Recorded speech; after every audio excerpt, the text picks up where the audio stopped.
Sir, Rahul Mamkootathil കേസിൽ അദ്ദേഹത്തിന്റെ ഒരു തിരിച്ചുവരവ് ആഘോഷാക്കിക്കൊണ്ട് മാധ്യമങ്ങൾ ഇപ്പോൾ റിപ്പോർട്ട് ചെയ്യുന്നുണ്ട്. ഈ ഒരു മാധ്യമങ്ങൾ ചൂണ്ടിക്കാട്ടുന്ന ഈ ഒരു പ്രസ്തുത കേസ് ഇന്നലെ വിധി വന്നു എന്ന രീതിയിലാണ് മാധ്യമങ്ങൾ പലതും പറഞ്ഞിരിക്കുന്നത്. പക്ഷെ നമ്മൾ ഇക്കാര്യം നേരത്തെ തന്നെ സാർ പറഞ്ഞിട്ടുണ്ട്. ഇതേ ഒരു വിധിന്യായം ഉദ്ധരിച്ചുകൊണ്ട് നമ്മൾ നേരത്തെ ചർച്ചകളിൽ വന്നിട്ടുള്ള കാര്യമാണ്. ഒരു അഭിഭാഷക, ഡൽഹി സ്വദേശിയായ അഭിഭാഷക കൊടുത്ത പരാതിയിൽ സുപ്രീം കോടതിയുടെ ഒരു വിധിയാണ് ഇതിൽ എടുത്തു പറഞ്ഞിരിക്കുന്നത്. അതായത് വിവാഹിതയായ സ്ത്രീക്ക് വിവാഹ വാഗ്ദാനം നൽകി പീഡിപ്പിച്ചു എന്നൊരു പരാതിയുമായിട്ട് കോടതിയെ സമീപിക്കാനാവില്ല എന്നതാണ് ഇവിടെ ഒരിക്കൽ കൂടി പറഞ്ഞു വെക്കുന്നത്. അപ്പോ ഈ ഒരു നിയമവശം, ഈ ഒരു വിധിന്യായത്തെ ഉദ്ധരിച്ചുകൊണ്ട് രാഹുൽ മാങ്കൂട്ടത്തിന്റെ വിഷയത്തിൽ സാറിന് എന്താണ് പറയാനുള്ളത്? അല്ല, ഇത് ഇപ്പോൾ നമ്മൾ കണ്ടിരുന്ന 2-3 ചാനലുകളിൽ പറഞ്ഞിരിക്കുന്ന വിധിന്യായം അവര് ഇന്ന് വന്നു ഇന്നലെ വന്നു എന്നൊക്കെ പറയുന്നത് ഇപ്പോഴൊന്നും വന്ന വിധിന്യായമല്ല. ഫെബ്രുവരി 5, 2026 ജസ്റ്റിസ് നാഗരത്നയുടെയും ജസ്റ്റിസ് ഉജ്വൽ ബുയാന്റെയും ഒരു bench Pramod Kumar Navaratna versus state of Chhattisgarh, ആ കേസിന്റെ 2026 INSC 124 ആണ്. ഈ അഭിഭാഷക കൊടുത്ത കേസിനകത്ത് അത് നിലനിൽക്കില്ല എന്നും കൺസെൻഷ്വൽ ആയിട്ടുള്ള ഒരു ബന്ധത്തിൽ പിന്നീട് അതിന് ബ്രീച്ച് ഓഫ് പ്രോമിസ് ആണ് എന്ന് പറഞ്ഞിട്ട് കേസ് ഫയൽ ചെയ്താൽ അത് FIR ക്യാഷ് ചെയ്യണമെന്നും ഇത് ഹിന്ദു മാരേജ് ആക്ട് ആയതുകൊണ്ട് രണ്ടാമതൊരു വിവാഹം ഒരു മാരേജ് സക്സസ് ചെയ്യുമ്പോഴത്തേക്കും പറ്റത്തില്ല എന്നുള്ളതാണ് ഈ വിധിന്യായത്തിൽ പറഞ്ഞിട്ടുണ്ട്. പക്ഷെ ഇതേപോലത്തെ വിധിന്യായങ്ങൾ നേരത്തെയും പറഞ്ഞിട്ടുണ്ട്. നമ്മൾ ഈ നേരത്തെ സംസാരിച്ചപ്പോൾ സൈറ്റ് ചെയ്തത് ഇത് ഫെബ്രുവരി 5, 2026 വന്നതാണ്. ഞാൻ നേരത്തെ എന്റെ ഓർമ്മ ശരിയാണെങ്കിൽ സംധാൻ വേഴ്സസ് സ്റ്റേറ്റ് ഓഫ് മഹാരാഷ്ട്ര എന്ന് പറഞ്ഞ വിധിന്യായം 2025 INSC 1351 എന്നുള്ള സൈറ്റേഷൻ November 24, 2025 വന്നതാണ്. ജസ്റ്റിസ് നാഗരത്നയുടെ ഒരു ജസ്റ്റിസ് മാധവനാണെന്ന് എന്റെ ഓർമ്മ. അവരുടെ ബെഞ്ച് പുറപ്പെടുവിച്ച ഒരു വിധിന്യായമാണ്. ഇതുപോലെ തന്നെ ഒരു ലോങ് 2-3 വർഷത്തെ ഒരു പരസ്പര ധാരണയിലുണ്ടായിരുന്ന ബന്ധം വർഷമായപ്പോൾ ഒരു മാരീഡ് വുമൻ കൊണ്ടുവന്ന് കൊടുത്ത ഒരു കേസാണ്. അതിലും സുപ്രീം കോടതി വളരെ കോൺസിസ്റ്റന്റ് ആയിട്ട് അതിനെ ക്വാഷ് ചെയ്തിട്ടുണ്ട്. അതേപോലെ തന്നെ ജസ്റ്റിസ് നാഗരത്നയുടെയും ജസ്റ്റിസ് SP ശർമ്മയുടെയും വേറെ ഒരു വിധിന്യായമുണ്ട്. Jaswant Kumar Koral versus national capital territory of Delhi. അത് April 7, 2025 2021 INSC 457 ആണ് അതിന്റെ കേസ് സൈറ്റേഷൻ. അതിനകത്ത് പറഞ്ഞിരിക്കുന്നതാണ് ഏറ്റവും നിർണായകമായിട്ടുള്ള കാര്യം. നേരത്തെ നമ്മൾ സംസാരിച്ച 2 ജഡ്ജ്മെന്റ്സിലും പറഞ്ഞിട്ടുള്ളത് മാരീഡ് വിമന്റെ കാര്യമാണെങ്കിൽ ഇവിടെ പറഞ്ഞിരിക്കുന്നത് ഒരു പ്രോമിസ് മാരേജ് വെച്ചിട്ട് ഒരു റിലേഷൻഷിപ്പിൽ എൻ്റർ ചെയ്തു എന്ന് പറയുമ്പോൾ അത് ഫോൾസ് പ്രോമിസ് ആയിരുന്നു എന്നുള്ളത് it must be proved that the promise of marriage was false from the very beginning. A distinction must be made between a promise given to induce consent and a breach of promise made in good faith which will not attract criminal liability എന്ന് പറഞ്ഞിട്ടുണ്ട്. അതിന്റെ സാരാംശം എന്താണെന്ന് പറഞ്ഞാൽ ഒരു സ്ത്രീയുമായിട്ടൊരു പുരുഷന് ബന്ധപ്പെടാൻ വേണ്ടി ആ സ്ത്രീയുടെ കൺസെന്റ് വാങ്ങാൻ വേണ്ടി ഞാൻ നിന്നെ വിവാഹം കഴിച്ചോളാമെന്നൊരു വാഗ്ദാനം വ്യാജമായി കൊടുക്കുന്നതും അതേസമയം ഒരു വാഗ്ദാനം കൊടുത്തിട്ട് സബ്സിക്വന്റ് ആയിട്ട് വിവാഹം കഴിക്കാൻ പറ്റിയില്ല എന്നുണ്ടെങ്കിൽ അത് ക്രിമിനൽ ലയബിലിറ്റി അട്രാക്ട് ചെയ്യില്ല. മറിച്ച് ബാഡ് ഇന്റൻഷനോടുകൂടി ഫോൾസ് പ്രോമിസ് ആ സ്ത്രീയെ കൺസെന്റ് ഒപ്റ്റെയിൻ ചെയ്യാൻ കൊടുത്താൽ മാത്രമേ അതിൽ ക്രിമിനൽ ലയബിലിറ്റി വരുള്ളൂ. ഇപ്പോൾ പറഞ്ഞ കേസിൽ വളരെ വ്യക്തമായിട്ട് 7th April 2025 തന്നെ പറഞ്ഞിട്ടുള്ളതാണ്. അതും ഈ ജസ്റ്റിസ് നാഗരത്നയുടെ ബെഞ്ച് തന്നെയാണ് പറഞ്ഞിട്ടുള്ളത്. അവിടെ വരുമ്പോ സ്ത്രീ വിവാഹം കഴിച്ചിട്ടില്ലെങ്കിൽ പോലും നിൽക്കത്തില്ല.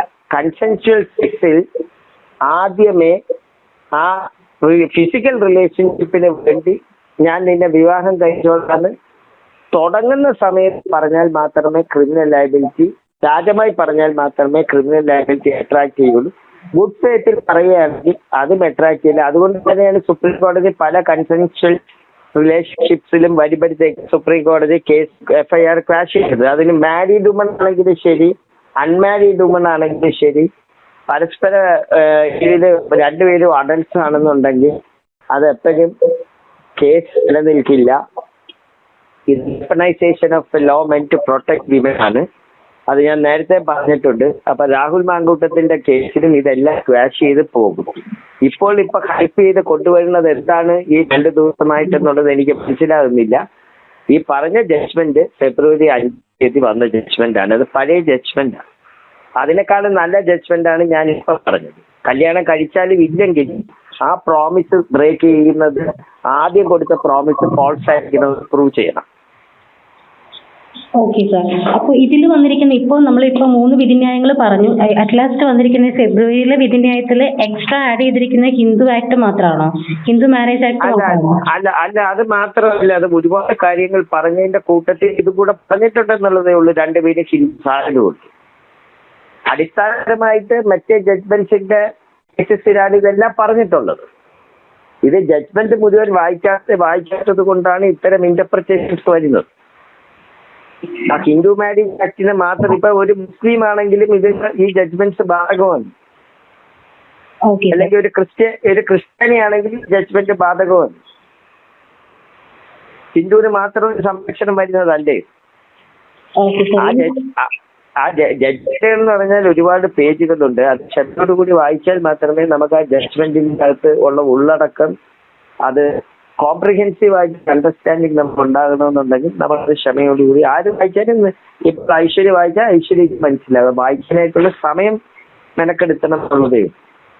ഓക്കെ സാർ, തീർച്ചയായിട്ടും. ഇവിടെ 3 കേസുകളാണല്ലോ ഇപ്പോൾ രാഹുൽ മാങ്കൂട്ടത്തിനെതിരെ നിലവിൽ നിൽക്കുന്നത്.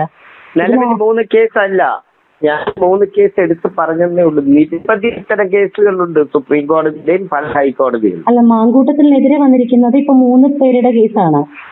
Okay sorry.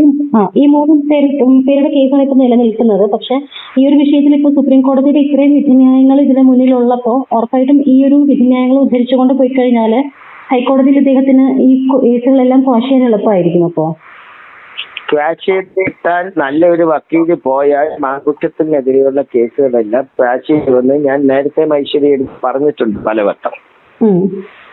രാഹുൽ മാങ്കൂട്ടത്തിനെതിരെ നിൽക്കുന്ന ഒരു കേസും നിലനിൽക്കുന്ന കേസല്ല.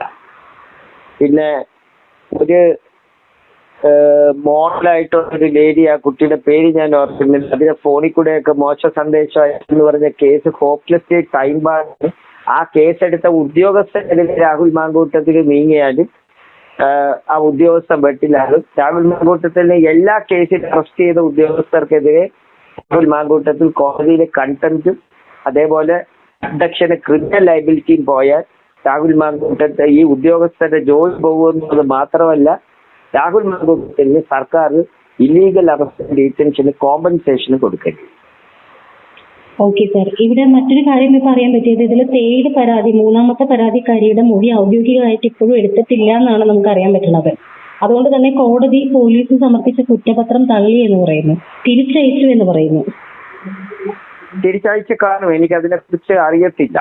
അല്ല, ഇത്തരത്തിൽ ഔദ്യോഗികമായിട്ട് മൊഴി എടുത്തിട്ടില്ല എന്ന് പറയുന്നത് വാസ്തവമായിട്ടുള്ള ഒരു കാര്യമാണ്. അങ്ങനത്തെ ഒരു മൊഴി എടുക്കാണ്ട് പോലുമാണ് ഇത്തരത്തിലുള്ള അറസ്റ്റ് നടന്നിരിക്കുന്നത്.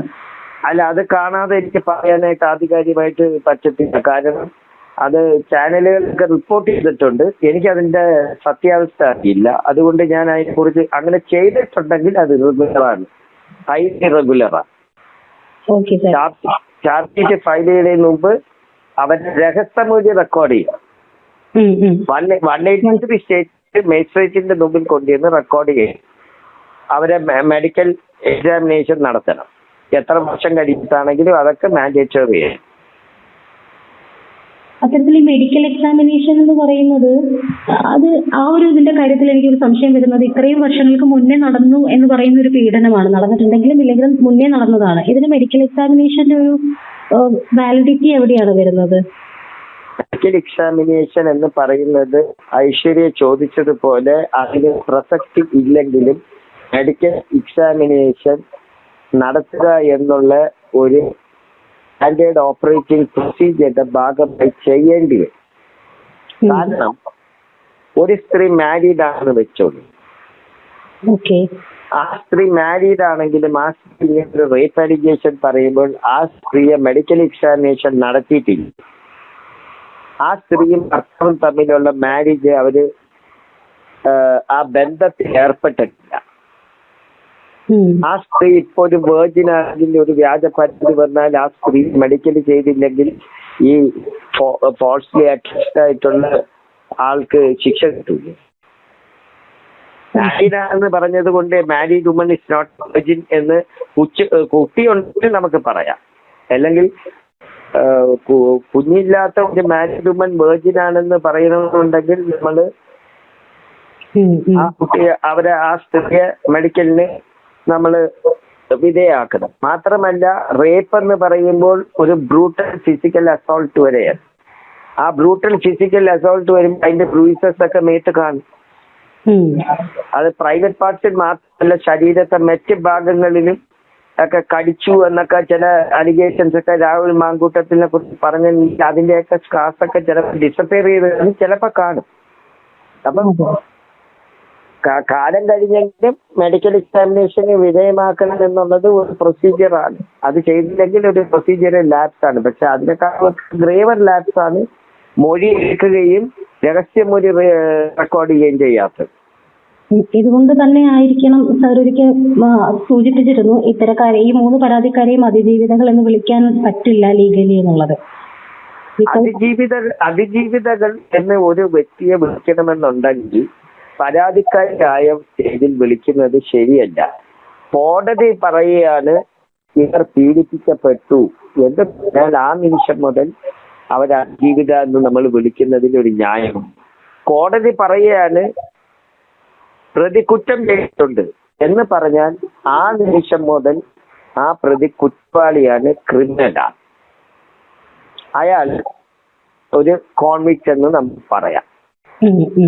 പക്ഷേ ഇപ്പോൾ രാഹുൽ മാങ്കൂട്ടത്തിലാണെങ്കിലും വേറെ ആരെങ്കിലും ആണെങ്കിലും അവര് പ്രതി മാത്രമാണ്, അക്യൂസ്ഡാണ്. മറ്റേവര് ഡിഫാക്ടോ കംപ്ലൈനന്റ് ആണ്.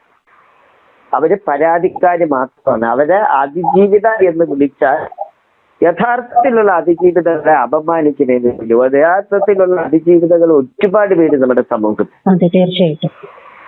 അപ്പൊ അവരെ അപമാനിക്കുന്നതിന് തുല്യമാണ് ഈ വ്യാജ പരാതിക്കാരെ അടക്കമുള്ളവരെ അതിജീവിത എന്ന് വിശേഷിപ്പിച്ച് അവർക്കൊരു എന്താ പറയുക രക്തസാക്ഷി പരിവേഷം നമ്മൾ ചാർത്തി കൊടുക്കുക. തീർച്ചയായിട്ടും സർ. അതുകൊണ്ടാണ് ഞാൻ പറഞ്ഞത് അങ്ങനെ വിളിച്ചത്. അവര് പരാതിക്കാര് മറ്റേ പ്രതി.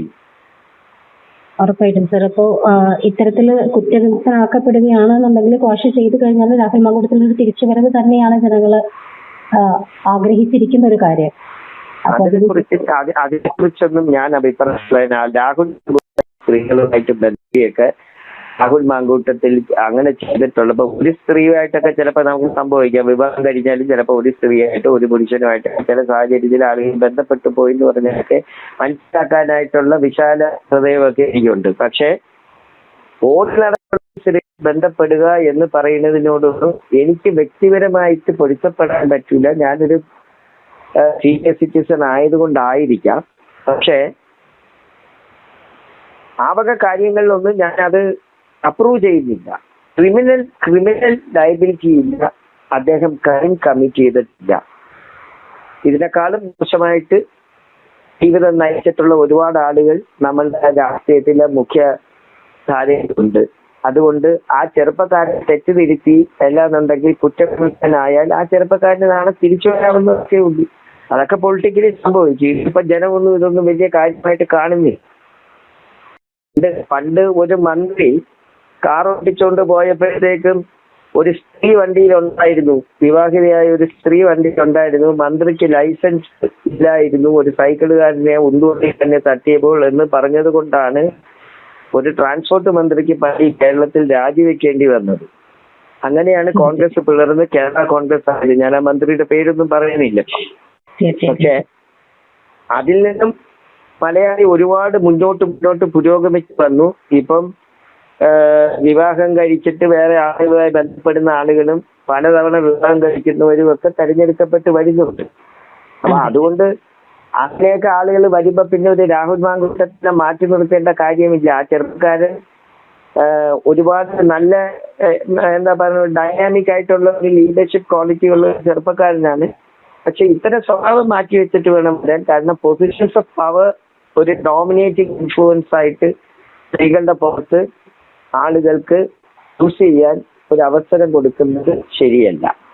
തീർച്ചയായിട്ടും സാർ, താങ്ക് യു. അപ്പൊ അതുകൂടെ ഉണ്ട്. Okay, thank you.